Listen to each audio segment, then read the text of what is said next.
মোহনের বাঁশির এই সুর, এই সঙ্গীত কার না পছন্দ হয়, সবারই খুব ভালো লাগে।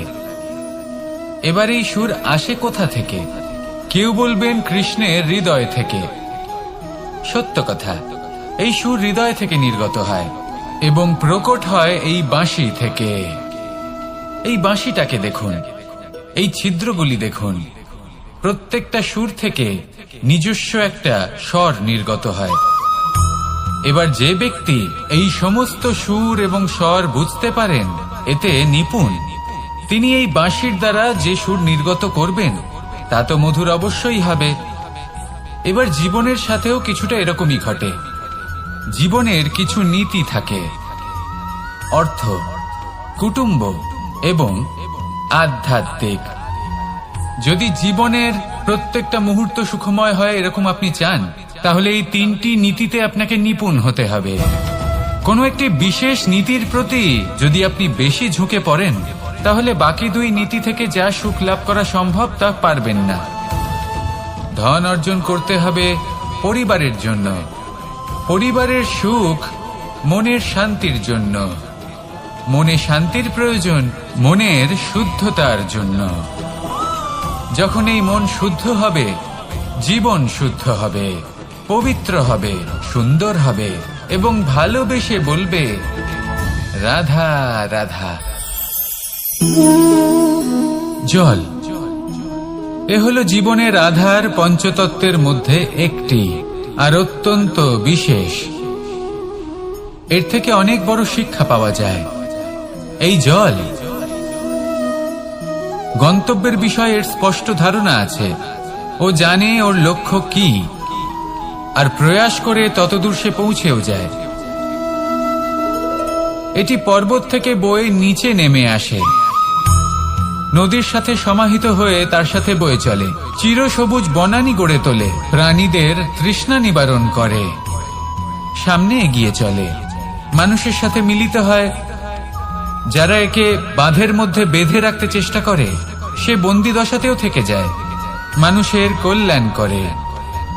তারপর বাঁধ থেকে মুক্তি পেয়ে এগিয়ে চলে, কোথাও ধাক্কা খায়, কোথাও বাধা পড়ে, কোথাও যদি পথ খুঁজে না পায় তাহলে পথ খুঁজেই নেয়, আর যেখানে পথ থাকে না সেখানে পথ বানিয়ে নেয়, আর শেষ পর্যন্ত নিজের লক্ষ্যে পৌঁছেই যায়, অর্থাৎ সমুদ্রে গিয়ে সমাহিত হয়ে যায়।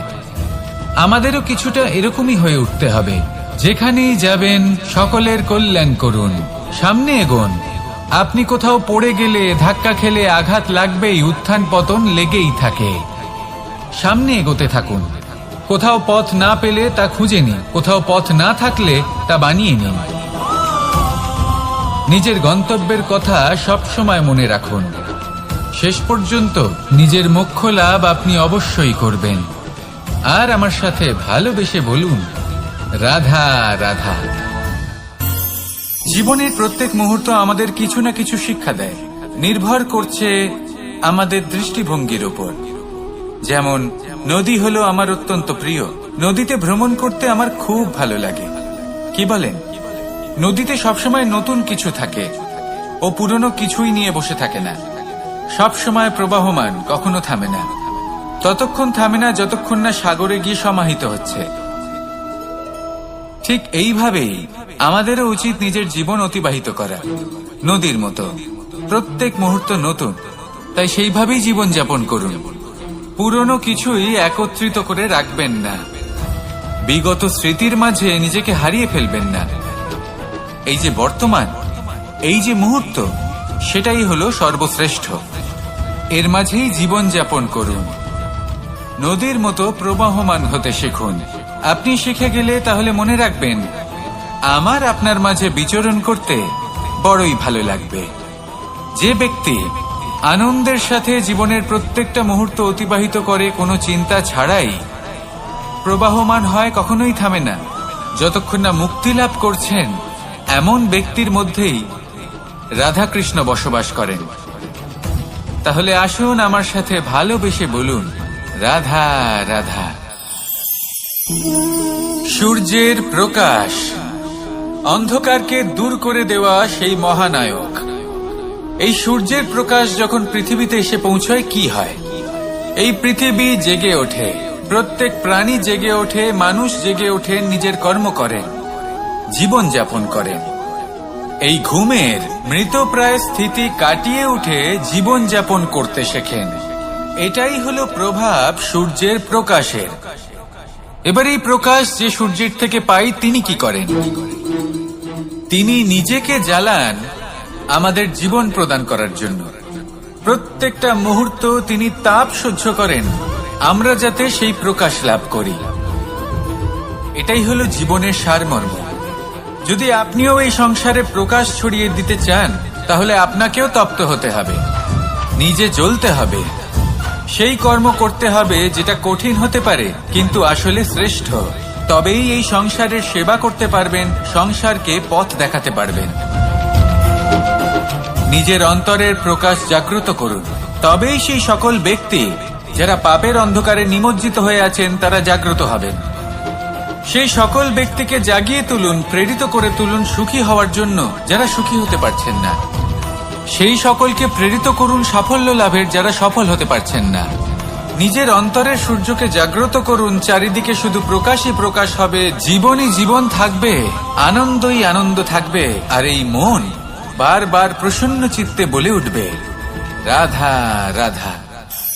আমাদের গৃহে অনেক কক্ষ রয়েছে, কিন্তু এমন কি আছে যে একটাই থাকে?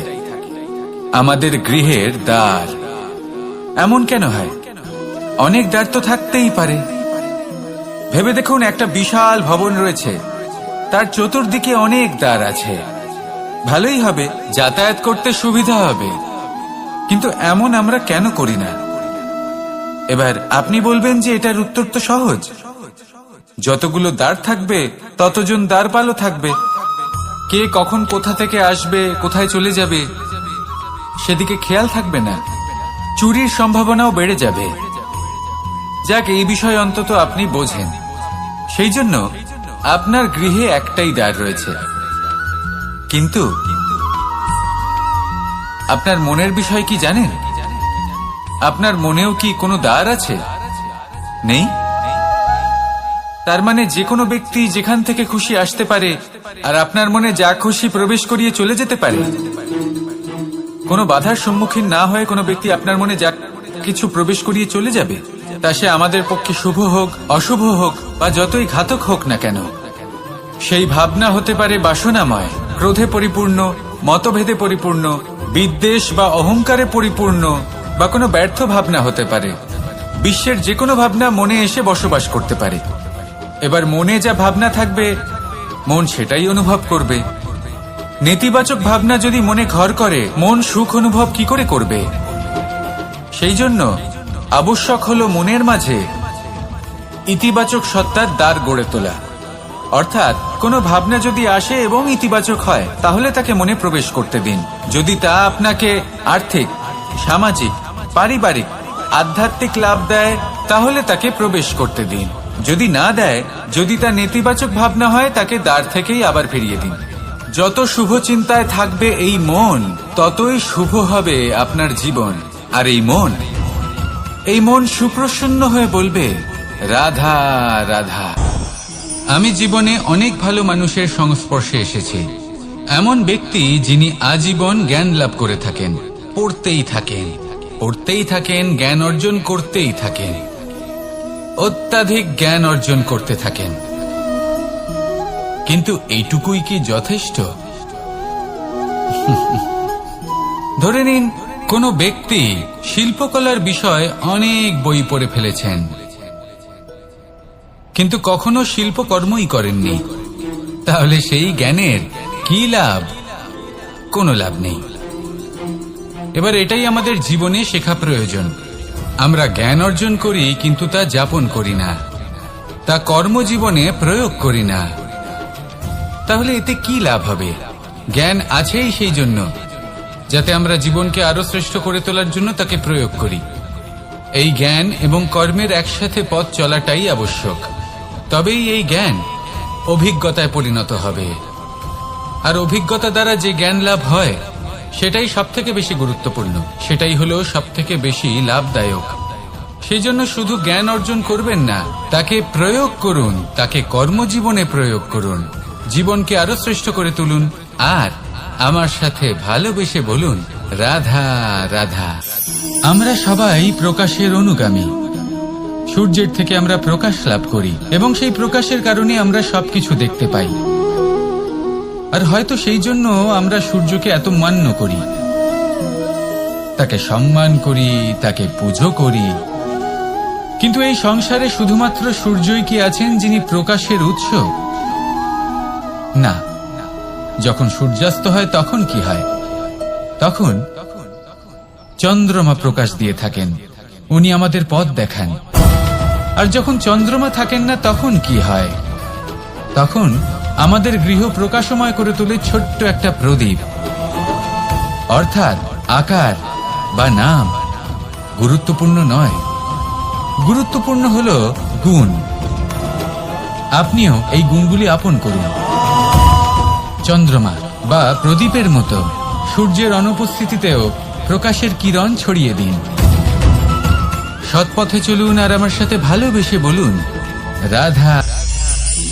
জীবনে কখনো কখনো আপনি কি অর্জন করেছেন, তার থেকেও বেশি গুরুত্বপূর্ণ হলো এটা যে আপনি কি ত্যাগ করেছেন। কিন্তু কোন কোন বিষয়ে সাবধান থাকতে হবে তা মন দিয়ে শুনুন। জীবনে যখনই আপনি আপনার লক্ষ্য স্থির করবেন তখন ভ্রম থেকে সাবধান থাকুন, কারণ তা আপনাকে লক্ষ্যভ্রষ্ট করে দিতে পারে। যখন যাত্রা করবেন তখন আলস্য থেকে সাবধান থাকুন, কারণ সেটা আপনাকে আপনার যাত্রা পূরণ করতে দেবে না। যখনই ন্যায় করবেন তখন বন্ধুদের থেকে সাবধান থাকুন, কারণ তারা আপনার ন্যায় করার ক্ষমতা দুর্বল করে দিতে পারে। যখনই সাফল্য লাভ করবেন অহংকার থেকে সাবধান থাকুন, কারণ তা আপনার সাফল্য আপনার কাছে বেশি দিন ধরে রাখতে দেবে না। আর যখনই আপনি প্রেম করবেন নিজের থেকে সাবধান থাকুন, কারণ আমি আপনাকে কখনো আমরা হতে দেবে না। রাধা রাধা। সাপ, এই শব্দটা শুনলেই মনের মধ্যে এক ধারণা তৈরি হয়। বিষে ভরা, ফোঁস আওয়াজ করা এক ভয়ানক জীব। যদি এই সাপ কারোর বাড়িতে ঢুকে পড়ে, কোলাহল সৃষ্টি হয়ে যায়, লোকে সুরক্ষিত স্থান খুঁজতে থাকে, ভিড় জমা হয়ে যায় সেই সাপের প্রাণ নেওয়ার জন্য। কিন্তু যদি এই সাপ কোনো মন্দিরে দেখতে পাওয়া যায় তাহলে কি হবে? তফাতের কারণ হল সংস্পর্শ আর স্থান। যখন সেই সাপ শিবের সংস্পর্শে ছিল, মন্দিরের পবিত্র আবহাওয়াতে ছিল, তখন সে দেবতুল্য হয়ে উঠেছিল। নয়তো সে আমাদের কাছে শত্রুই ছিল, তাই না? তাই নিজের জীবনে সংস্পর্শ আর স্থানের চয়ন খুব ভেবেচিন্তে করুন, কারণ এই সংসার আপনার ব্যক্তিত্বের আন্দাজ আপনার সংস্পর্শ থেকেই করবে। আর হ্যাঁ, এখানে বিষয় ধনী বা গরিবের নয়, এখানে বিষয় হল সংস্কারী আর সদাচারীর সঙ্গে। সদাচারীর সঙ্গ সবসময় সম্মানের কারণ হয়। রাধা রাধা। এই সংসারে জ্ঞানী কে? সেই ব্যক্তি যিনি বেদের অর্থ বোঝেন, নাকি তিনি যিনি জন্ম এবং মৃত্যুর রহস্যের সমাধান করেছেন, নাকি তিনি যিনি 64 কলায় নিপুণ? না, এই সংসারে জ্ঞানী তিনি যিনি কেবলমাত্র একটা পার্থক্য বোঝেন, পার্থক্য মেনে নেওয়া আর দৃঢ় হওয়ার মধ্যে। শব্দগুলি অত্যন্ত সরল, কিন্তু যদি মন দিয়ে ভেবে দেখেন তাহলে এর অর্থ অত্যন্ত গুরুত্বপূর্ণ। বুঝিয়ে বলছি আপনাকে, যদি মেনে নেন তাহলে হার, কিন্তু যদি দৃঢ় হন তাহলে জিত। যদি মেনে নেন তাহলে কেউ আপন, কিন্তু আপনি দৃঢ় হলে সে আপনার শত্রু। মেনে নিলে ভগবান আছেন, আর দৃঢ় হলে তা শুধুমাত্রই এক পাথর। শুধু এই পার্থক্যগুলি বুঝে নিন, সংসারের সমস্ত কিছুই আপনার কাছে পরিষ্কার হয়ে যাবে। রাধা রাধা। দৃষ্টি মানুষকে দেওয়া প্রকৃতির অন্যতম শ্রেষ্ঠ উপহার। সেই দৃষ্টি যার জন্য মানুষ এই সংসার দেখতে পারে, নিজের পথ দেখতে পারে। কিন্তু সংসারে দৃষ্টি লাভ করেও সবাই মহান হতে পারে না, প্রসন্ন হতে পারে না। প্রসন্ন শুধুমাত্র তারাই হয় যাদের দৃষ্টিভঙ্গি শুভ হয়। এবারে যারা গোলাপে শুধুমাত্র কাঁটা খুঁজে পায়, আপনার ভাবনাগুলিকে শুভ করুন আর ভালোবেসে বলুন রাধা রাধা। আমার সামনে রয়েছে গরুর দুধ, যা 2 দিন পর্যন্ত ভালো থাকে। যদি এই দুধ গরম করে জমানো হয় তাহলে তৈরি হয় দই, যা 3-4 দিন অবধি ভালো থাকে। যদি এই দইকে মন্থন করেন তৈরি হবে মাখন, যা অনেক সপ্তাহ ভালো থাকে। আর যদি এই মাখন ফোটানো হয় তাহলে তৈরি হয় ঘি, যা বহু বছর ভালো থাকে। মানেটা বুঝলেন? তাপ আর মন্থন। জীবনে যত পরীক্ষায় উত্তীর্ণ হতে পারবেন, যত কষ্টের তাপ সহ্য করতে পারবেন, যত মন্থনের বাধা পেরোতে পারবেন, ততই যশ, শক্তি আর সামর্থ্য বাড়তে থাকবে। তাই কর্ম করুন, কঠিন বাধার সম্মুখীন হন, আর মন্থন করে মন শুদ্ধ রাখুন। মন প্রসন্ন হয়ে বলবে রাধা রাধা।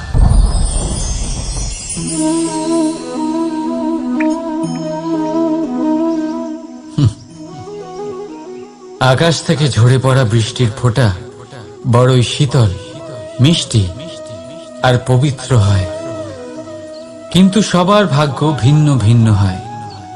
এবারে দেখুন, যদি কোনো ফোঁটা কলা পাতায় পড়ে তা শিশির হয়ে থেকে যায়।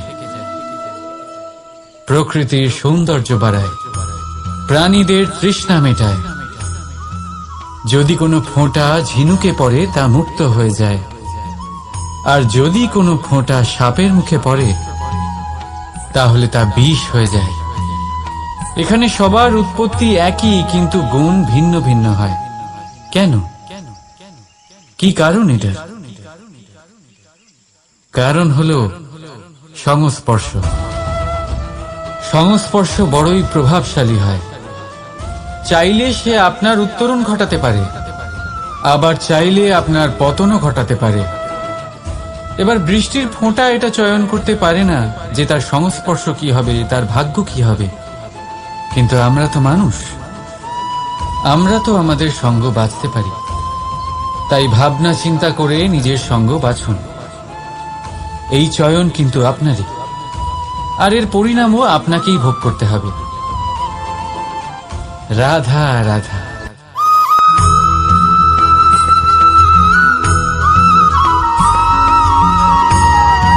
কর্ম এবং ফল। মানুষের স্বভাব হলো এটাই যে তিনি নিজের প্রত্যেক পরিশ্রমের প্রতিফল প্রার্থনা করেন। বেশিরভাগ সময় এই ফলাফলের চিন্তা করতে করতে, কল্পনা করতে করতে উনি কর্ম করতে থাকেন, যে আমি এই কাজটা করলে এই ফল পাবো। সেই সব কল্পনা করতে থাকেন যা না তার হাতে আছে, না আছে অধিকার, আর না আছে নিয়ন্ত্রণ। উনি শুধু নিজের কর্ম করতে পারেন। উনি কি ফল পাবেন তা তার হাতে কখনোই নেই। তাই আপনিও শুধুমাত্র কর্ম করতে থাকুন, ফলের চিন্তা করবেন না। মনে রাখবেন, শিকড় এবং শাখা যেভাবে একে অপরের সাথে জড়িয়ে, সেইভাবেই একে অপরের সাথে জড়িয়ে কর্ম এবং ফল। যেরকম কর্ম আপনি করবেন সেরকম ফল আপনি অবশ্যই পাবেন। তাই এই ফলের আশায় কর্মের সময় কখনোই নষ্ট করবেন না, কারণ যে ব্যক্তি সময় নষ্ট করেন, সময় সেই ব্যক্তিকে অবশ্যই নষ্ট করে দেয়। কর্ম করুন নিঃস্বার্থভাবে, ফলের চিন্তা করবেন না, আর আমার সাথে ভালোবেসে বলুন রাধা রাধা। কর্ম এবং ফল, দেখতে গেলে এই সমস্ত ব্রহ্মাণ্ড এই দুইয়ের মাঝেই স্থির হয়ে আছে। মানুষজন কর্ম করেন ভালো ফল লাভের আশায়, আর ভালো ফল লাভের আশায় উনি এটাই ভুলে যান যে উনি যে কর্ম করছেন তা কি করছেন। আমি বলেছিলাম কর্ম করুন ফলের চিন্তা না করে, কিন্তু কি কর্ম করছেন সেই বিষয়ে ভাবাটাও অত্যন্ত আবশ্যক। নয়তো অনেক সময় আমরা এমন কর্ম করে ফেলি যা না চাইতেও বিষে পরিণত হয়, যা হয়েছে দুঃশাসনের সাথে, দুর্যোধনের সাথে, গুরু দ্রোণের সাথে।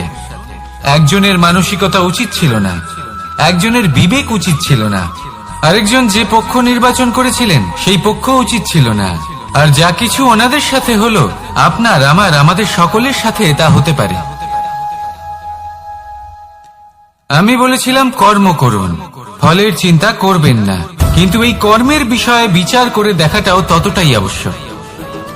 দেখুন, কর্ম করার উচিত প্রক্রিয়া ফলের চিন্তা না করা, কিন্তু যদি আপনার কর্ম শুভ হয় তাহলে তার ফলও নিয়তি আপনাকেই দেবে। সর্বদা কর্ম করার সময় এটা ভাবুন যে আপনার এই কর্ম এই সংসারকে, এই সমাজকে, আপনার পরিবারকে, আপনার আশেপাশের মানুষজনকে কোন দিশায় নিয়ে যাবে। যদি এটা সবার জন্য মঙ্গলময় হয় তাহলে কর্ম করতে থাকুন। আর হ্যাঁ, নিশ্চিত রূপে ফলের চিন্তা করবেন না। আসুন আমার সাথে ভালোবেসে বলুন রাধা রাধা। বটবৃক্ষের বীজ সর্ষের দানার থেকেও ছোট হয়, কিন্তু যখন তা নিজের রূপ ধারণ করে তখন তা বিশাল বৃক্ষের আকার ধারণ করে, যা সহস্র বছর ধরে বেঁচে থাকে, ছায়া প্রদান করে, পাখিদের আশ্রয় প্রদান করে, আর দেয় পথচারীদের বিশ্রাম করার স্থান। কেন? কারণ সেই ছোট বীজ তা মাটির ভেতরে গিয়ে নিজের খোলস ত্যাগ করে। অন্ধকারে থাকে সে, যতই আলো আসুক না কেন, যতই বর্ষা আসুক না কেন, সব সহ্য করে। আর তারপরে একটা চারা গাছ অঙ্কুরিত হয়, তারপর ধীর গতিতে একটা বিশাল বৃক্ষতে পরিণত হয়। দেখুন, জীবনে কঠিন সময় আসে, এই জন্য নয় যে আপনি হার মেনে নেবেন, এই জন্য আসে যাতে আপনি ভবিষ্যৎ নির্মাণের জন্য নিজেকে তৈরি করতে পারেন। যদি কঠিন সময়ে আপনি ওই বীজের মতো দৃঢ় হয়ে থাকতে পারেন, তাহলে আপনিও একদিন সেই বিশাল বৃক্ষের মতো নিজের অস্তিত্ব গড়ে তুলতে পারবেন, যা সহস্র বছর পর্যন্ত মনে রাখা হবে। আসুন আমার সাথে ভালোবেসে বলুন রাধা রাধা। এই ব্রহ্মাণ্ড কত বৃহৎ, তাই না? যার সম্মুখে এই পৃথিবীকেও একটা বিন্দুর মতো মনে হয়। আর এই পৃথিবীতে আমরা কে হই, আমাদের আকার কিরকম, আমাদের অস্তিত্বই বা কি? যখন আমরা এভাবে ভাবি তখন মনে হয় আমরা কিছুই নই।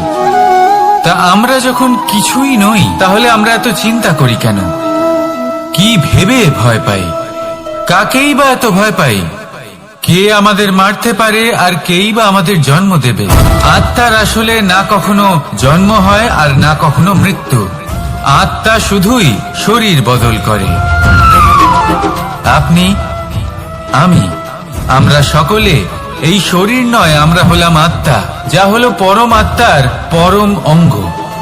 সেজন্য মনে রাখবেন, বাইরের কোথাও দেখবেন না, নিজের অন্তরের গভীরে গিয়ে দেখুন, আত্মাকে উপলব্ধি করতে শিখুন।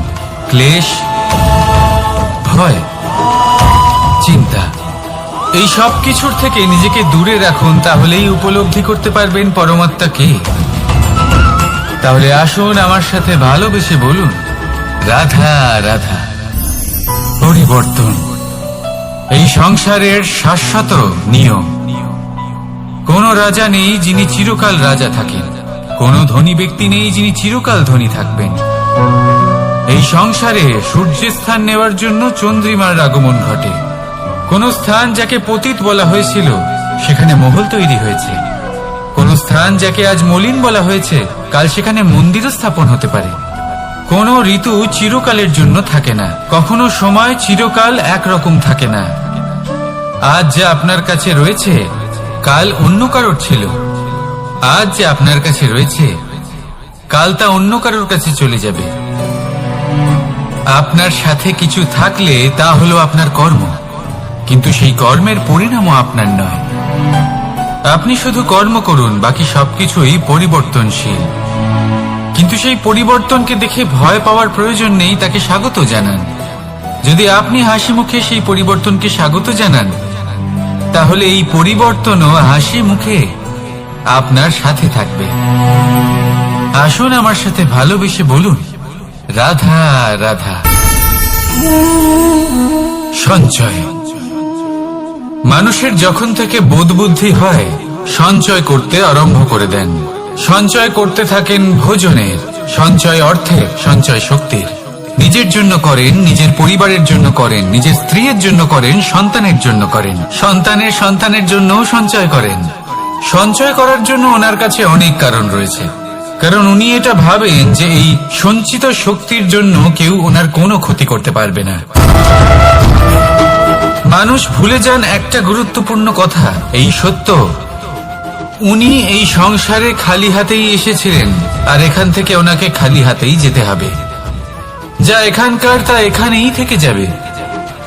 আর যদি কিছু ওনার সাথে যায় তা হলো ওনার কর্ম, আর কিচ্ছু নয়।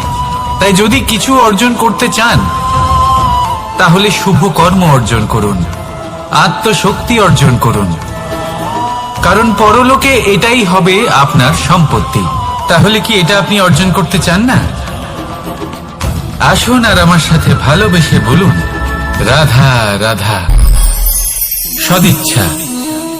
দেখতে গেলে 3 অক্ষরে তৈরি এই শব্দ, কিন্তু সমস্ত ত্রিলোক তার উপরেই আধারিত। আপনি এই সংসারে এসেছেন, তখন অবশ্যই শ্বাস নেবেন, কিন্তু তার বদলে আপনাকে কিছু তো দিতেই হবে। আপনার উপর নির্ভর করছে আপনি কি দেবেন। কি দেবেন এই সংসারকে, এই সমাজকে, নিজের পরিবারকে, আর তার বদলে কি নেবেন? যশ নাকি অপযশ? দেখুন, এক ছিল রাবণ, যে কিনা সমুদ্র পার করল সীতাকে অপহরণ করার জন্য, আর এক ছিলেন রামচন্দ্র, যিনি সমুদ্র পার করেছিলেন, সেতু বানিয়ে গিয়েছিলেন সীতাকে ফিরিয়ে নিয়ে আসার জন্য। দুজনেই সমুদ্র পার করেছিলেন, শুধু পার্থক্য ছিল সদিচ্ছাকে বোঝার, লক্ষ্যের। অনেক মানুষের যাত্রা একরকম হতেই পারে, কিন্তু আনন্দ তখনই লাভ করবেন যখন লক্ষ্য শুভ হবে, মহান হবে। এই লক্ষ্য দিয়ে এই সংসারের কল্যাণ হবে এবং মানুষের সম্মান হবে।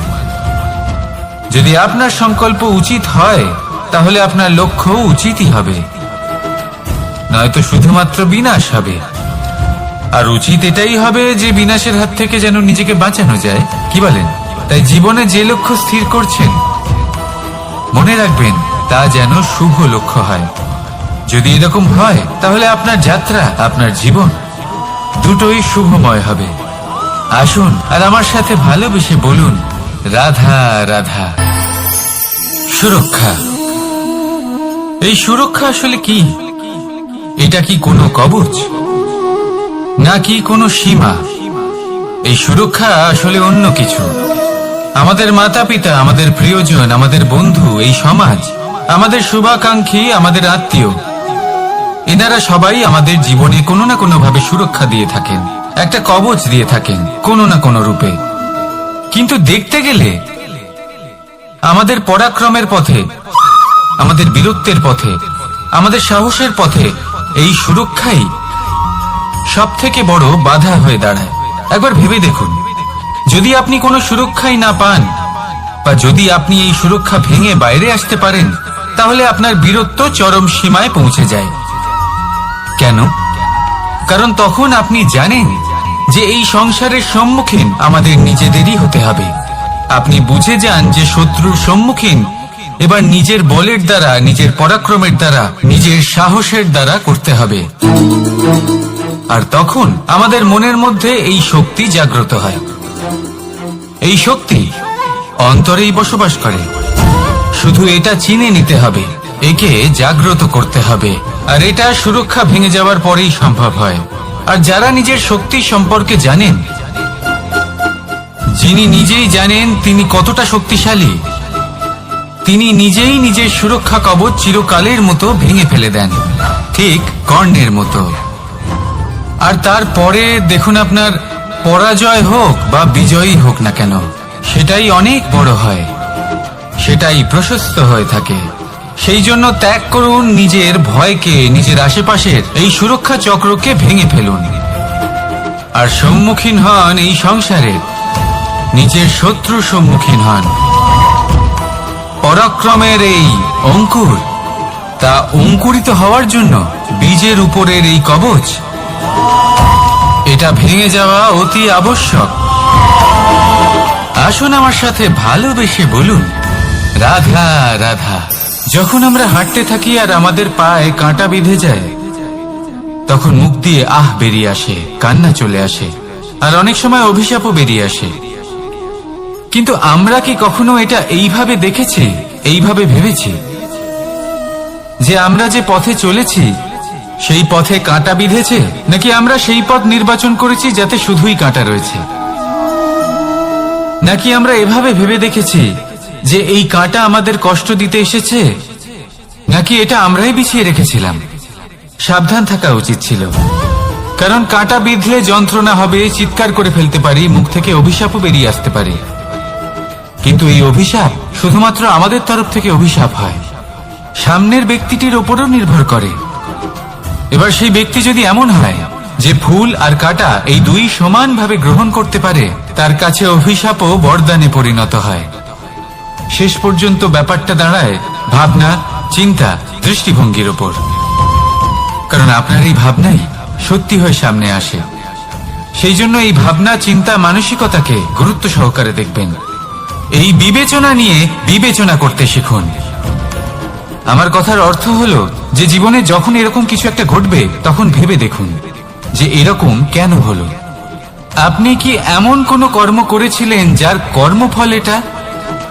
এমন কোনো কাজ যা অনুচিত ছিল, অসত্য ছিল, যা অভদ্রতার কারণ ছিল? ভেবে দেখা প্রয়োজন। দেখুন, ইচ্ছে হলো আপনার যে আপনি কি করতে চান, ভাবনা আপনার, সত্য আপনার, জীবন আপনার, সিদ্ধান্ত আপনার।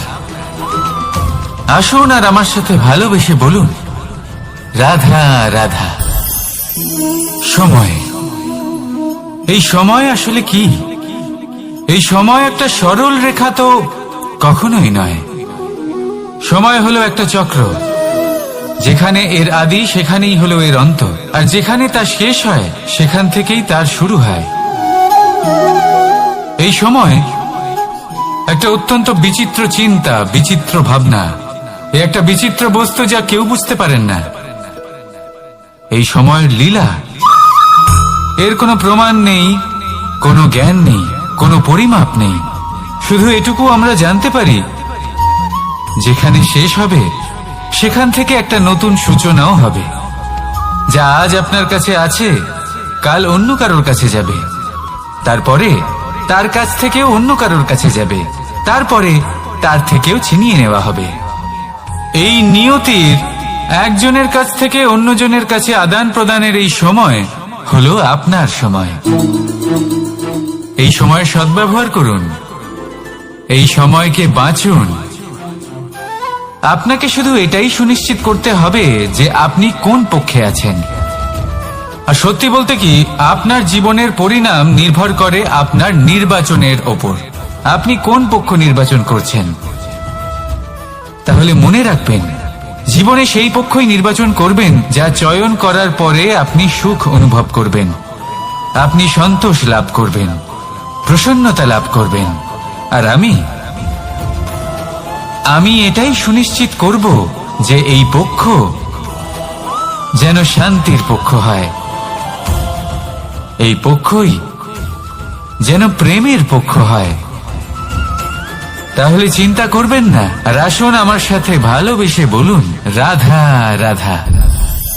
দৃষ্টি আর দৃষ্টিভঙ্গি, এই সমগ্র লীলা হলো এই দুইয়ের। বিচিত্র হতে পারে, কিন্তু এটাই সত্যি। এবার আপনাকে একটা উদাহরণ দিয়ে বোঝাই। অনেক সময় আপনি কোনো ব্যক্তিকে এটা বলতে শুনবেন যে আমি আমার নিজের উপরে গর্ব করি, আমি নিজেকে নিয়ে গর্ব করি, আমি খুব ভালোভাবে আমার মা বাবার সেবা করি, ওনাদের আমি সবসময় সুখী রাখি, ওনাদের আমি একটা বাড়ি দিয়েছি, সকল সুখ সুবিধা দিয়েছি, ওনাদের জীবনে প্রত্যেক জিনিস দিয়েছি আর দেব যা তাদের প্রয়োজন। এবার আমাকে বলুন যে আপনি কে হন? আপনি হলেন সেই বীজ যা আপনার মাতা পিতা রোপণ করেছেন। আপনার মা বাবাই আপনাকে এই সংসারে জন্ম দিয়েছেন। এবার এইসব কথার কি তাৎপর্য? এই হলো সেই ব্যক্তির দৃষ্টিভঙ্গি। এবার দেখা যাক এই প্রকৃতি আমাদের কি শেখায়।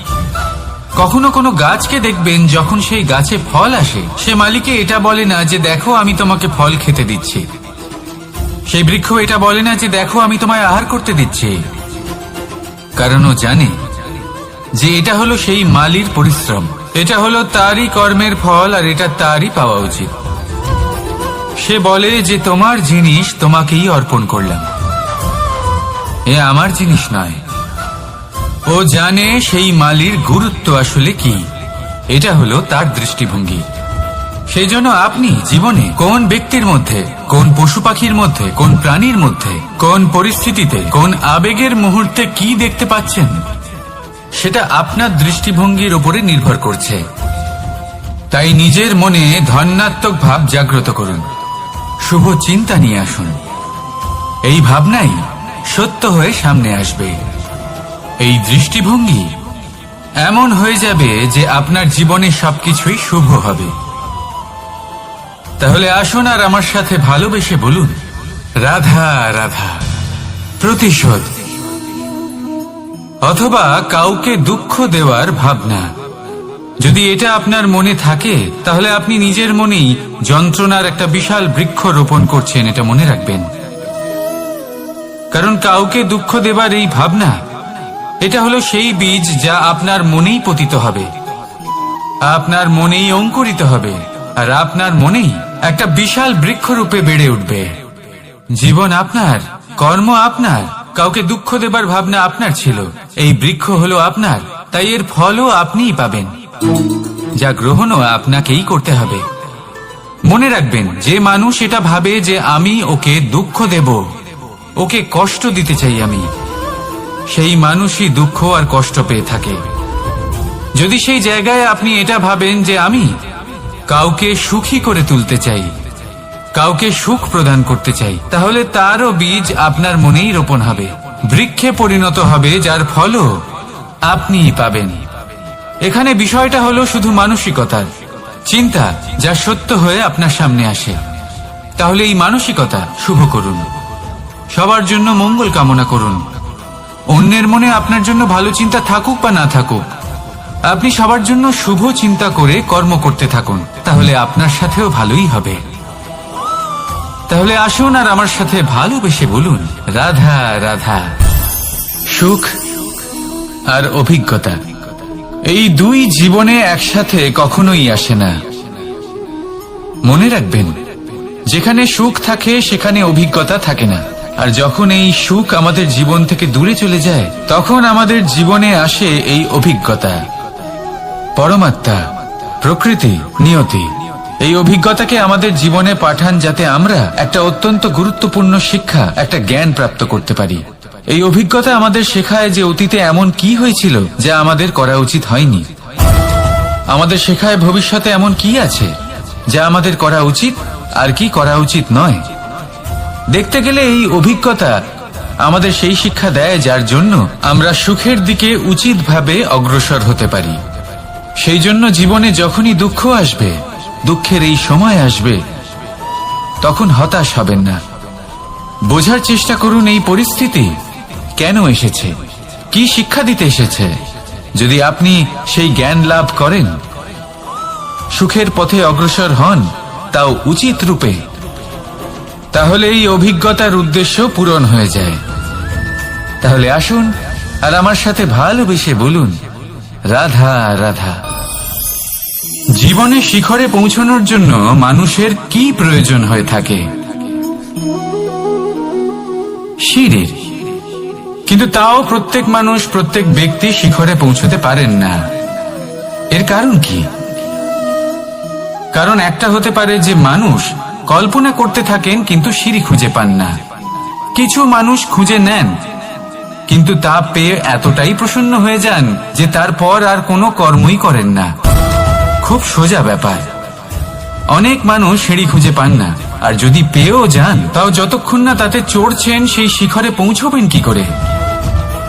যতক্ষণ না আপনি পরিশ্রম করছেন, যতক্ষণ না সেই সিঁড়িতে আপনি চড়ছেন, যতক্ষণ না ক্লান্ত হচ্ছেন, আপনার পায়ে হাঁটুতে ব্যথা না হচ্ছে, ততক্ষণ এই শিখরে পৌঁছানোর সৌভাগ্য লাভ করতে পারবেন না।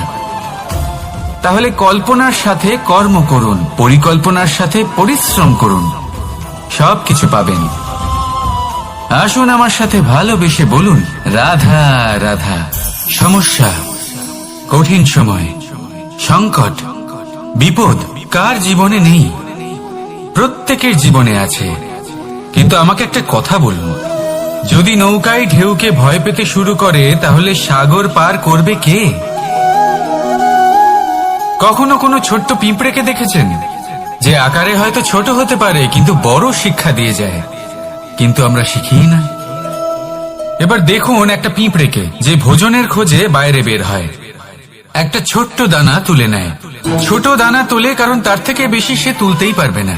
সে দানা নিয়ে চলতে শুরু করে, কোনো দেওয়ালে উঠে পড়ে, আবার পড়েও যায়। সেই দানা দূরে কোথাও একটা পড়ে যায়, তা আবার খোঁজে, তুলে নেয়, আবার চলতে থাকে। পড়ে যায় আবার ওঠে, পড়ে যায় আবার ওঠে। সেই দানাটা রেখে দেয়, আবার বেরিয়ে পড়ে ভোজনের খোঁজে। পরিশ্রম করতে থাকে কিন্তু হার মানে না। এই শিক্ষাই তো আমাদের প্রাপ্ত করতে হবে। নিরন্তর পরিশ্রম আর নির্ভীক হয়ে কর্ম করে যেতে হবে। এটাই হলো সাফল্যের মাধ্যম, এটাই হলো জয়ের মন্ত্র, অচ্যুত অজয় অস্ত্র। তাহলে আসুন আর আমার সাথে ভালোবেসে বলুন, রাধা রাধা। আমরা সকলে চাই আমাদের জীবনে সাফল্য আসুক। আমরা চাই যে এই সংসারে আমাদের খ্যাতি ছড়িয়ে পড়ুক। আমরা চাই যেন আমরা আলোচিত হই। কিন্তু শুধু চাইলেই কি যায় আসে? যদি এই সংসারে আলোচিত হতে হয় তাহলে পরিচিত হতে হবে পরিশ্রমের দ্বারা। যতক্ষণ না আপনারা পরিশ্রমের সাথে পরিচিত হবেন, সাফল্যের সাথে পরিচিত হবেন না। সংঘর্ষ করতে হবে প্রতিদিন, প্রতি বছর। জীবনের সব পরিস্থিতিতেই হয়তো নতুন নতুন বাধা আসবে, নতুন নতুন বিঘ্ন ঘটবে। কিন্তু এটা আবশ্যক নয় যে সমস্ত বিঘ্ন বিনাশের জন্য আসবে।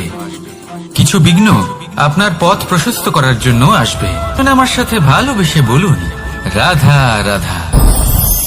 জীবনে কখনো কখনো আমরা সেই পরিস্থিতিতে ফেসে যাই যখন আমাদের মনে হয় যে আমাদের নতুন কিছু একটা করতে হবে, কিন্তু আমরা করতে পারি না। কারণ কোথাও না কোথাও আমরা রীতির দ্বারা আবদ্ধ, আর আমরা সেই রীতি ভাঙতে চাই না। কেবল একটাই প্রশ্ন আসে মনে, আশেপাশের মানুষ কি বলবে, আশেপাশের মানুষ কি ভাববে? আপনাকে একটা প্রশ্ন করি, কারা এই মানুষজন? আপনার জন্মের সময় এই মানুষজন কোথায় ছিলেন? যখন আপনি কোনো সমস্যায় পড়েন তখন এই মানুষজন কোথায় থাকেন? এগিয়ে এসে কি আপনাকে সাহায্য করেন, নাকি সেই সমস্যার সমাধান আপনি নিজেই করেন? এইসব মানুষজনের চিন্তা ত্যাগ করুন যদি আপনি জীবনে বাঁচতে চান। ভেবে দেখুন জীবনে কি কি শুভ আছে আর কি কি শুভ করতে পারেন। যদি তা স্রোতের বিপরীতে হয় তাহলে সংঘর্ষ করুন, কিন্তু এইসব মানুষজনের কথা ভাববেন না। ভেবে দেখুন জীবনে আপনি কি কি শুভ কাজ করতে পারেন। এটা ভাবুন যে আপনি কখনো এমন কোনো কাজ করে ফেলেননি তো যার জন্য কারোর হৃদয় আহত হয়েছে। শুভর দিকে নিজের চিন্তা কেন্দ্রীভূত করুন, আপনার জীবনে সবকিছু শুভই হবে। তাহলে আসুন আমার সাথে ভালোবেসে বলুন, রাধা রাধা। আজকাল আপনি দেখে থাকবেন যে মা বাবা শুধুমাত্র সন্তানকে ভালোবাসেন তা নয়, তাদের মোহেও জড়িয়ে পড়েন। বিদ্যালয় যখন পাঠান তখন সমস্ত সুযোগ সুবিধা দিয়েই পাঠান। চেষ্টা করেন যে সবসময় যেন সন্তান তাদের চোখের সামনেই থাকে। কিন্তু ভুলে যান এক অত্যন্ত গুরুত্বপূর্ণ কথা, যে সন্তানকে এক নতুন দৃষ্টিভঙ্গি দেওয়াই হলো ওনাদের কর্তব্য। সেই জন্য পুরাতনকালে শিষ্যদের গুরুকুলে পাঠানো হতো, বাড়ির থেকে দূরে।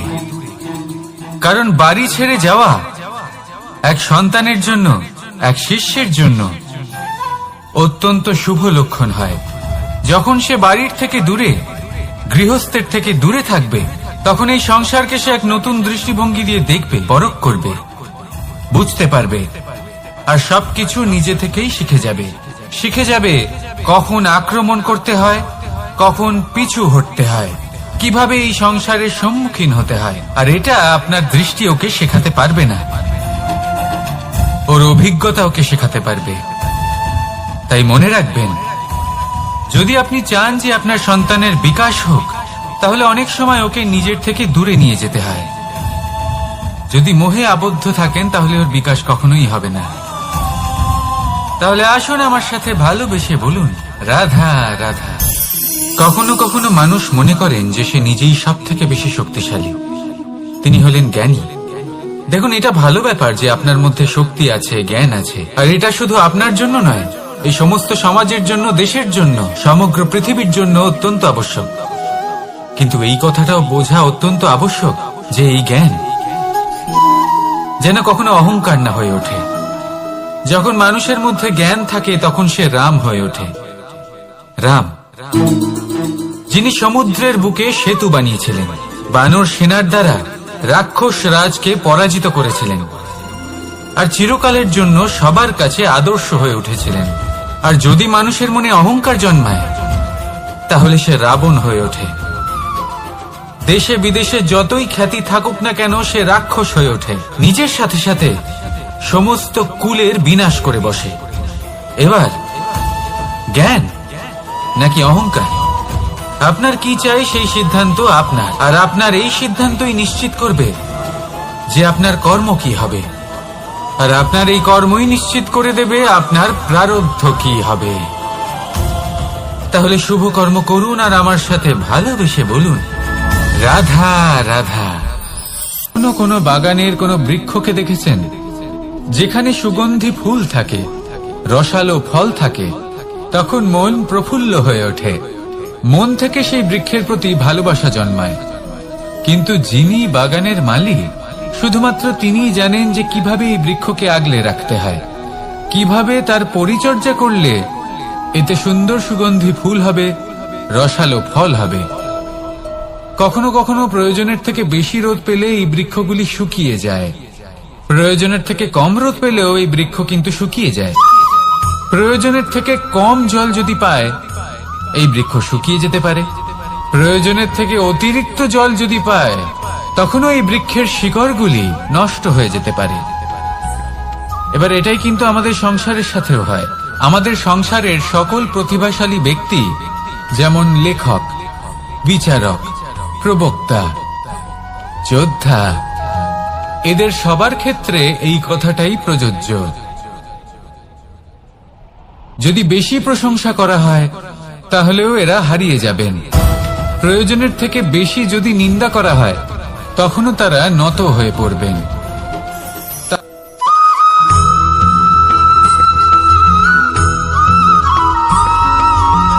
পঞ্চতত্ত্বের মধ্যে দ্বিতীয় তত্ত্ব হল ধরণী, ভূমি, যাকে আমরা ধরণী মাতা বলি। এই ধরণী ধৈর্য ধারণ করে, আর এর ওপরেই আমাদের সমগ্র সংসার নির্ভরশীল। কারণ এই ভূমি সহ্য ক্ষমতা রাখে, এর সহ্য ক্ষমতা হল অপরিসীম। সন্তান যতই আঘাত প্রদান করুক না কেন, প্রেম পূর্বক সহ্য করে, আর তার বদলে অমূল্য রত্ন প্রদান করে। সন্তান যদি হাল চালায়, তাহলে তার বদলে তাকে অন্ন প্রদান করে। এটাই হলো ধরণী। এবার এর থেকে আমরা কি শিক্ষা পেতে পারি? এটাই যে কারোর জন্য কিছু করা বা কাউকে কিছু দেওয়া মনে কোনো কামনা ছাড়াই।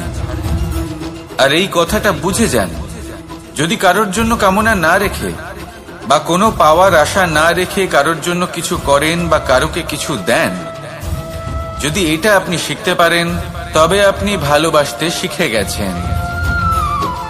আর সেই জন্যই এই ধরিত্রীকে মাতা বলা হয়, কারণ মাতা শুধু উনি নন যিনি গর্ভে সন্তানকে ধারণ করেন, মাতা তো উনিও যিনি জীবন বাঁচতে শেখান, যিনি জীবন বাঁচার উদাহরণ প্রদান করেন।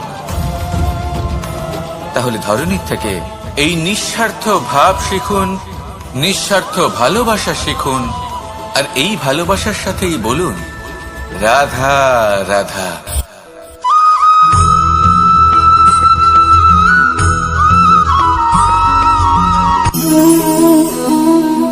নিয়তি।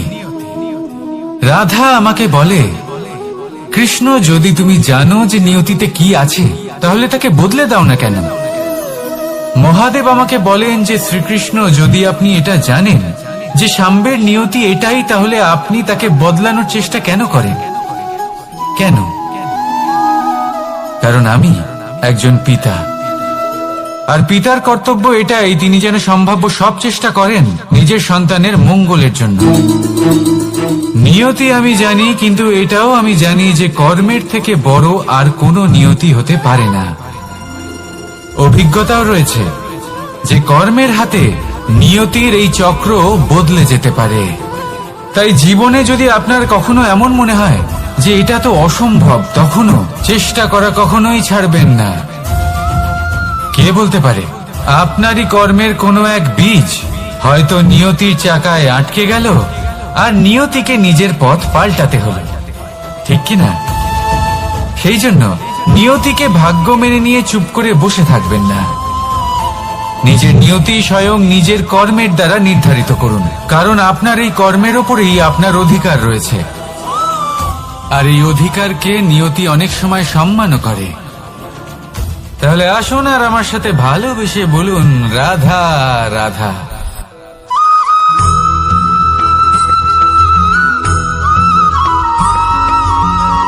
মানুষ ভাবেন যে ধন অর্জন করা হলো অত্যন্ত গুরুত্বপূর্ণ। তিনি আজীবন ধন অর্জন করতে থাকেন, ধন অর্জন করার চেষ্টা করতে থাকেন। সে যাই হয়ে যাক না কেন, পরিশ্রম করতে থাকেন। স্বাস্থ্যের দিকে নজর দেন না, না উচিত সময় খাবার খান, না উচিত সময় ঘুমোতে যান, না পর্যাপ্ত সময় পর্যন্ত ঘুমন, কিছুই না। ধন অর্জন করতেই থাকেন, করতেই থাকেন। আর কিছু সময় পরে যখন তিনি অসংখ্য ধন লাভ করে ফেলেন, তখন তার সাথে ওনার শরীরে অনেক রোগ বাসা বাঁধে। এইসব রোগের উপচার করতে করতে সেই সমস্ত ধন যা উনি অর্জন করেছেন তা তিনি ব্যয় করে ফেলেন। শেষ পর্যন্ত কি হয়? আমরা যেভাবে এসেছি ঠিক সেইভাবেই ফিরে যাই, ধন এখানেই থেকে যায়। দেখুন, একটা অত্যন্ত গুরুত্বপূর্ণ কথা রয়েছে যে আপনার বোঝা উচিত।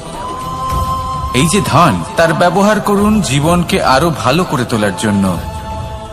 ধনের সদ্ব্যবহার করা উচিত, এমন যেন না হয় এই ধন আপনাকে ভোগ করে ফেলে। এই জীবনকে নিশ্চিত রূপে আরো শ্রেষ্ঠ করে তুলুন। কিন্তু এই ধন অর্জন করার এই প্রক্রিয়াতে নিজের সারা জীবনকে নষ্ট করে ফেলবেন না। এই জীবন উপভোগ করতে শিখুন, আর আমার সাথে ভালোবেসে বলুন রাধা রাধা।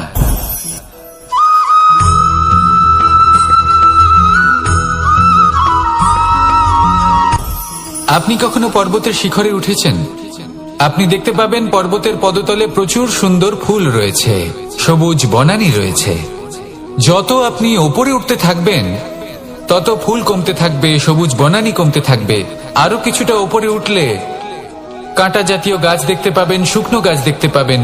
আরো যদি ওপরে ওঠেন তাহলে পাষাণ দেখতে পাবেন। আরো উপরে উঠলে হিমখণ্ড দেখতে পাবেন। এই যে পর্বত, তা মনুষ্য জীবনের সব থেকে উত্তম উদাহরণ। মানুষ যখন সাফল্যের শিখরে পৌঁছতে চান, মহানুভবতার শিখরে পৌঁছতে চান, পথে যত আস্তে আস্তে উপরে উঠতে থাকেন ততই ভৌতিক বস্তু তার থেকে বিচ্ছিন্ন হতে থাকে।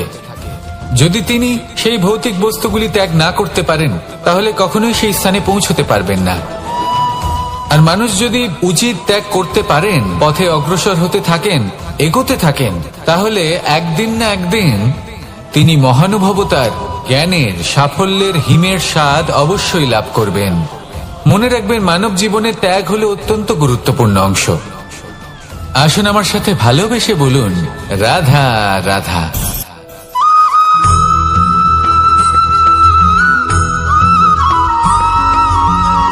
কেউ বলে জীবন খুব ক্ষণস্থায়ী, কেউ বলে জীবন হলো একটা সুন্দর স্বপ্নের মতো, আবার কেউ বলবে জীবন হলো এক কঠোর সত্য। কিন্তু জীবন আসলে কি? জীবন হলো আপনারই প্রতিবিম্ব, একটা দর্পণ। অর্থাৎ আপনি জীবনকে সেইভাবেই পাবেন যেরকম আপনি নিজেকে প্রতিপন্ন করবেন। যদি আপনি দর্পণের দিকে তাকিয়ে হাসেন, তাহলে আপনি সামনে হাসি মুখী দেখতে পাবেন। এবার যদি আপনি গম্ভীর হয়ে থাকেন, তাহলে আপনি একজন রুষ্ট ব্যক্তি দেখতে পাবেন। শেষে সবথেকে বেশি গুরুত্বপূর্ণ হলো আপনার চেষ্টা। আপনাকে সবসময় চেষ্টা করতে হবে যাতে আপনি নিজেকে প্রসন্ন এবং ইতিবাচক মনোভাবে রাখেন। এটা হলো আপনারই উত্তরদায়িত্ব, তাকে পালন করুন।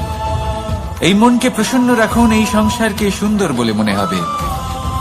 আর এই মন প্রসন্ন হয়ে বলবে, রাধা রাধা।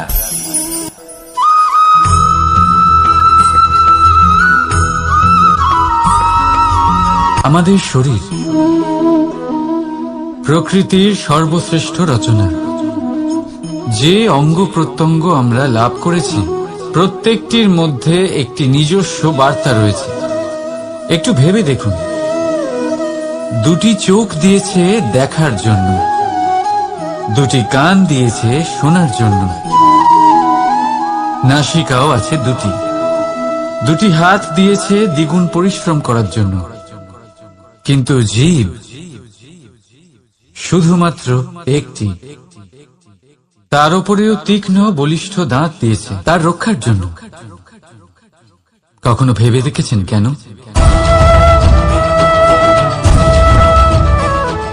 কারণ শব্দ আর শব্দের প্রয়োগ মানুষের সবচেয়ে বড় অস্ত্র, যার প্রয়োগ যত ভেবে চিন্তে করা যায়, মানুষ তার জীবনে ততটাই উপরে উঠতে পারে। তাহলে মনে রাখুন, দেখুন, শুনুন আর বুঝুন বেশি, বলুন কম। রাধা রাধা।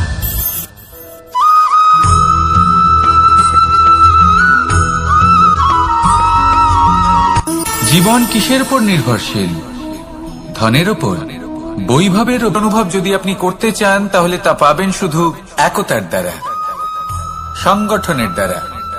যদি আপনাকে উদাহরণ দিই, নিজের এই হাতটাকে দেখুন, 5টা আঙুল রয়েছে। কোনো একটা বস্তুকে নিজের একটা আঙুল দ্বারা তুলে ধরার চেষ্টা করে দেখুন, বড়ই কষ্ট হবে। তখন আপনি বুঝতে পারবেন, যখন এই 5টি আঙুল একত্রিত হয়, তখন কোনো কাজ কতটা সহজ হতে পারে। এটাই হলো শক্তি, একতার। সব থেকে ভালো উদাহরণ যদি আপনাকে দিই, তাহলে বাঁশি। এই বাঁশি থেকে অত্যন্ত মধুর সুর নির্গত হয়, যা সবার মন প্রসন্ন করে দেয়। এই কথা সত্যি। কিন্তু এই বাঁশি আমি একটা বা দুটো আঙুল দিয়ে বাজাতে পারবো না। আমাকে প্রত্যেকটা আঙুল ব্যবহার করতেই হবে, তবেই এর থেকে মধুর সুর নির্গত হবে, যা সকলকে প্রসন্ন করবে। ঠিক কিনা? ঠিক এইভাবেই যদি আপনি চান যে আপনার জীবনরূপী বাঁশি থেকেও মধুর সুর নির্গত হোক বা সবার মনকে প্রসন্ন করে তুলুক, তাহলে আপনাকেও জীবনে একতা নিয়ে আসতেই হবে। আপনি একাও কর্ম করতে পারেন, পথ চলতেও পারেন, সামনেও এগোতে পারেন, সাফল্যও লাভ করতে পারেন। কিন্তু যখন সকলে একসাথে এগোবেন, সেই পথে চলবেন, সেই কর্মই করবেন, তখন লক্ষ্যে অবশ্যই পৌঁছবেন, সাফল্য অবশ্যই লাভ করবেন। কিন্তু সেই সাফল্য এবং তার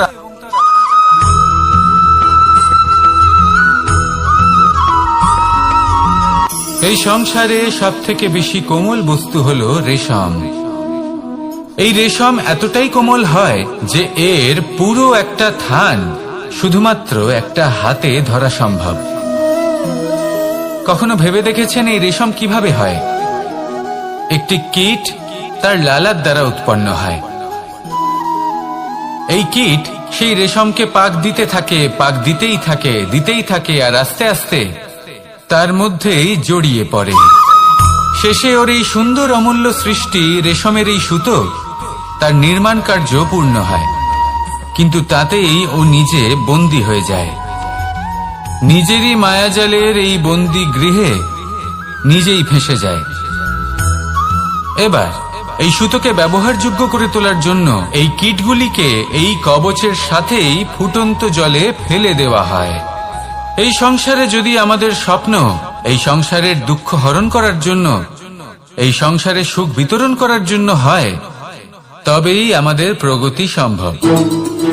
যদি আমাদের এই স্বপ্ন শুধুই আমাদের এবং আমাদের স্বার্থ সিদ্ধির জন্য হয়, তাহলে এই স্বপ্ন আমাদের অন্ধ করে দেবে, আমাদের অন্ধকারের পথে নিয়ে যাবে, আর আমরাও সেই কীটের মতো হয়ে যাব।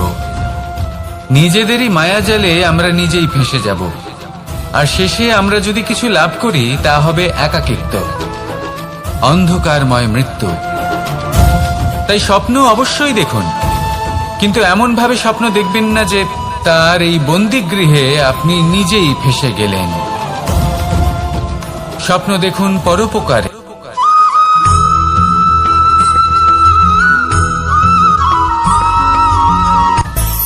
মানুষের মধ্যে একটা বিচিত্র প্রবৃত্তি থাকে, অন্য সকলের বিষয়ে, তাদের জীবনের বিষয়ে, তাদের ব্যক্তিত্বের বিষয়ে, তাদের ভবিষ্যতের বিষয়ে অনুমান করা। এটা হলো অনুচিত। কারোর অতীতকালকে দেখে লোকে ভবিষ্যৎ বলে দিতে পারেন, বর্তমানকে দেখে ভবিষ্যতের বিষয়ে অনুমান করে ফেলেন। উদাহরণ দিতে হলে বলবো, কোনো দাসকে দেখুন, ওকে দেখে লোকে বলে যে ওর ভবিষ্যৎ সেটাই হতে পারে, অনুমান করে ফেলেন। আর এই রাজাকে দেখুন, উনি তো কত সুখী হবেন, উনি তো জগতের সব থেকে অধিক সুখী মানুষ, কত সুখ সুবিধা আছে ওনার কাছে, ধারণা করে ফেলেন। তবে সত্য তো এটাই যে কারোর ব্যক্তিত্বের বিষয়ে, তাদের ভবিষ্যতের বিষয়ে আপনি পূর্ণ সত্য কখনোই বলতে পারবেন না, শুধু অনুমান করতে পারবেন। আর এই অনুমান করে সত্যি কোনো লাভ হয় না, কারণ এই কাল সেটা হলো অত্যন্ত শক্তিশালী। কালো থেকে কালোতর কয়লাকেও হিরেতে পরিণত করতে পারে, অনেক বড় বড় রাজাকেও বিদূষক বানিয়ে ফেলতে পারে এক মুহূর্তেই। তাহলে আপনি অনুমান করে কি লাভ? কি পেলেন অনুমান করে? সেই জন্য কারোর বিষয়ে কোনো অনুমান করবেন না, তার ভবিষ্যতের বিষয়ে অনুমান করতে যাবেন না, কারোর বিষয়ে কোনো ধারণা করে নেবেন না। কিছু করতে হলে ভালোবাসুন, সবার মধ্যে ভালোবাসা ছড়ান, সবার মধ্যে ধন্যাত্মক ভাব ছড়ান। এই মন প্রসন্ন হয়ে বলবে, রাধা রাধা।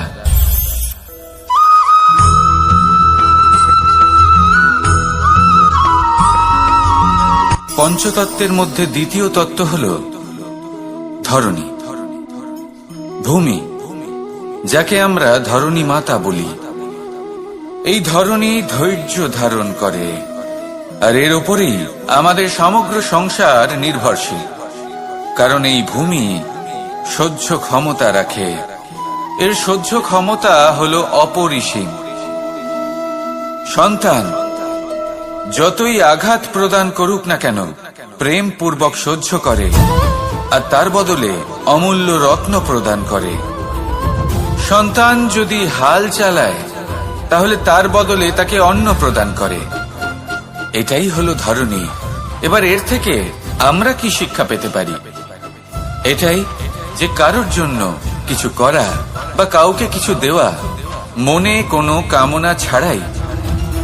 আর এই কথাটা বুঝে যান, যদি কারোর জন্য কামনা না রেখে বা কোনো পাওয়ার আশা না রেখে কারোর জন্য কিছু করেন বা কারোকে কিছু দেন, যদি এটা আপনি শিখতে পারেন, তবে আপনি ভালোবাসতে শিখে গেছেন। আর সেই জন্যই এই ধরিত্রীকে মাতা বলা হয়। কারণ মাতা শুধু উনি নন যিনি গর্ভে সন্তানকে ধারণ করেন, মাতা তো উনিও যিনি জীবন বাঁচতে শেখান, যিনি জীবন বাঁচার উদাহরণ প্রদান করেন। তাহলে ধরণীর থেকে এই নিঃস্বার্থ ভাব শিখুন, নিঃস্বার্থ ভালোবাসা শিখুন, আর এই ভালোবাসার সাথেই বলুন, রাধা রাধা।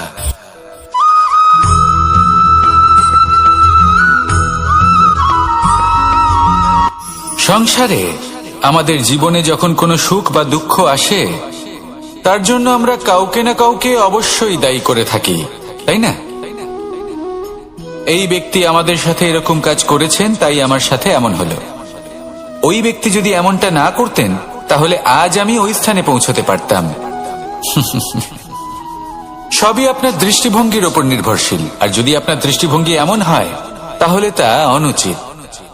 সত্যি কথা বলতে, এই সংসারে ভিন্ন ভিন্ন ধরনের মানুষ আছে। এটা আপনার উপর নির্ভর করছে কিভাবে তাদের স্বাগত জানাবেন।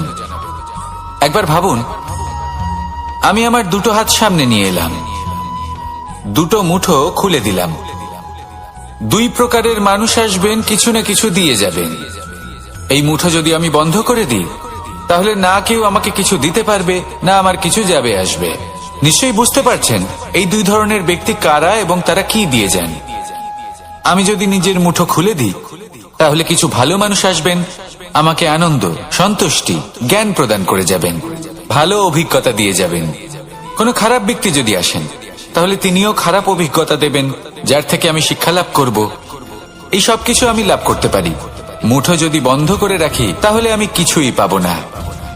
দেখুন, এই সংসারে প্রত্যেকের জীবনে এরকম।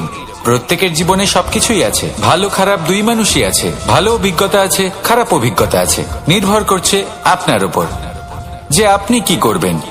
এনাদের স্বাগত কিভাবে জানাবেন, কার থেকে কি বুঝবেন, কি শিখতে পারবেন, আর কোন দৃষ্টিভঙ্গি নিয়ে অগ্রসর হবেন।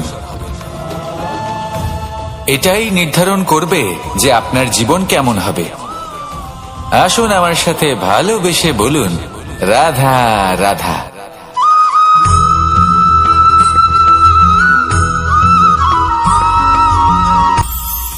এটা হলো ধান গাছ। এর থেকে যে চাল উৎপন্ন হয় তা মানুষ গ্রহণ করেন। আর এটা কি? এ হলো জংলি ঘাস। একবার ভেবে দেখুন, যদি এই জংলি ঘাস ধান গাছের আশেপাশে থাকে, তাহলে কি হবে? ধান উৎপন্ন হতে পারবে? তা উৎকৃষ্ট হতে পারবে? আমরা কি তা গ্রহণ করতে পারবো? কখনোই নয়। এই জংলি ঘাস ধানকে নষ্ট করে দেবে, কিন্তু নিজে জীবিত থাকবে। এটাই হলো আজকের শিক্ষা। এই সংসারে যদি আপনি নীতির পথে চলতে চান, উচিত কর্ম করতে চান, সংসারকে সেবা করতে চান, তাহলে জংলি ঘাসের মতো ব্যক্তিদের থেকে সবসময় দূরে থাকতে হবে। সেই ব্যক্তি যারা দুর্নীতি এবং মিথ্যা দ্বারা পরিপূর্ণ, যাদের ব্যবহার অশুভ, যাদের অনেক অশুভ গুণ রয়েছে, তারা সঠিক নয়। সেই সকল ব্যক্তি যাদের চরিত্র অত্যন্ত দুষ্ট হয়, তারা হয় শুভ চরিত্রের ব্যক্তিকে একদম নষ্ট করে দেয়, নয় নিজের মতো বানিয়ে তোলে।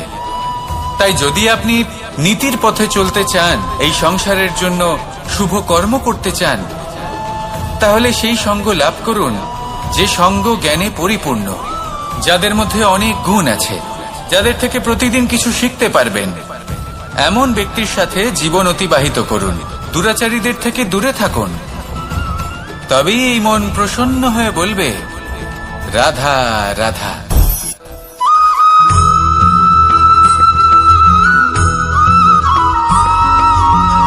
মানুষের মানসিকতা এমন হয় যে সে যতটা করে, আশা করে যে তার থেকে অনেক বেশি তার বদলে সে পাবে। দেখুন, সবকিছুই আপনার ভাবনা চিন্তার উপর নির্ভর করছে। আপনি যদি ফলের বিষয়ে ভেবে কর্ম করতে থাকেন, তাহলে সেটা অনুচিত। জীবনের আসল আনন্দ হলো নিজের কর্ম করতে থাকা, ফলের চিন্তা করা উচিত নয়। যদি আপনি এরকম ভাবেন যে আমি এতটা করছি, আমার এতটা পাওয়া উচিত, সেই ভাবনা অনুচিত। যদি আপনি সেবার মানসিকতা নিয়ে কর্ম করতে থাকেন, কর্মচক্রে প্রবাহিত হন, যদি আপনি এমন ভাবনা রাখেন যে আমি এতটা পাচ্ছি, তাই এর থেকে অনেক বেশি আমি কর্ম করব, তাহলে নিশ্চিতরূপে আপনি যতটা করছেন তার থেকে অনেক বেশি আপনি পাবেন। আপনার আশার থেকে অনেক বেশি আপনি পাবেন। শুধু জীবনে অনেক বেশি কাজ করতে থাকুন, ফলের চিন্তা করবেন না। আর মনে রাখবেন, এই ভাবনাই সব থেকে বড় বীজ। কর্মের উপর বিশ্বাস রাখুন। জীবনে যা যা আপনি চান, সবই সুখময় হবে। আসুন আর আমার সাথে ভালোবেসে বলুন, রাধা রাধা।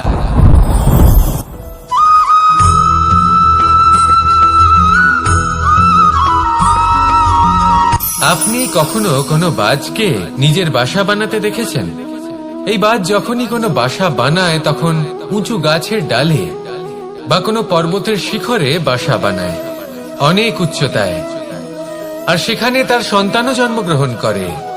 যখন এই সন্তানেরা জন্মায় তখন এই বাজ খুবই ভালোবেসে এবং খুব সাবধানে এদের পালন পোষণ করে। নিজের ঠোঁট দিয়ে তাদের ঠোঁটে খাবার পরিবেশন করে। কিন্তু যেই সেই সন্তানেরা হৃষ্টপুষ্ট হয়ে যায় এবং সেই কথা বাজ নিজে বুঝতে পেরে যায়, সেই বাজ নিজেই সেই বাসা ছিন্ন ভিন্ন করে দেয়।